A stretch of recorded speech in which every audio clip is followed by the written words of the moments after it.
Doctor கேட்குறாரு, எப்படி உனக்கு சுகமாச்சு? இப்போ அந்த அம்மா சொல்லுது, இங்கே தான் ஒரு 2 மணி நேரத்துக்கு முன்னாடி ஒரு ஒயிட் நர்ஸ் வந்தாங்க. அவங்க வந்து டாக்டரு ஷாக் ஆகி நிற்கிறாரு. அந்த நிற்கிற அம்மா நிற்குது. ஏன்னா அந்த ஹாஸ்பிட்டலில் ஒயிட் நர்ஸே கிடையாது, எல்லாமே பிளாக் நர்ஸ் தான், எல்லாமே ஆஃப்ரிக்கன்ஸ் தான், வெள்ளைக்கார நர்ஸ் கிடையாது அந்த இடத்துல. திருப்பி கேட்குறேன், வெள்ளைக்கார நர்ஸ் எங்கேருந்து வந்தாங்க? இங்கே கிடையாது. வந்தாங்க ஒரு அம்மா, சொன்னாங்க இயேசுவை தேடுன்னு. செத்து போகிறதுக்கு இன்னும் 3 மணி நேரம் இருக்கு. வீட்டுக்காருக்கு ஃபோன் அடித்தா வீட்டுக்காரர் அந்த பொண்ணோட வராரு. ஓ செத்துட்டாங்க போல, பாடியை வாங்கலான்னு பார்த்தா அந்த அம்மா ஏஞ்சி உட்காந்துருக்கு. அந்த அம்மா வீட்டில் இன்னைக்கு சர்ச்சை நடக்குது. இதுக்கு ஜோம் பண்ணது யார் தெரியுமா? ஊழியக்காரங்க யாரும் இல்லை, அந்த அம்மாவுக்கு பின்னாடி ஒரு விசுவாசி இருக்கு. அந்த அம்மா சொல்லுது, இயேசு உன்னை காப்பாற்றுவார், தைரியமாறு தைரியமாறு தைரியமாறுன்னு. அநேகருடைய ஜெபம் அந்த அம்மாவை காப்பாத்துச்சு.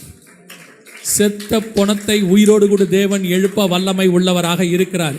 இப்போ நான் சொன்னதும் ஜீவனுள்ள சாட்சி 2 இப்போ உயிரோடு இருக்குது பூமியில். ஒன்று பண்ருட்டியில் இருக்குது, ஒன்று கனடாவில் இருக்குது. இப்போ இருக்கு.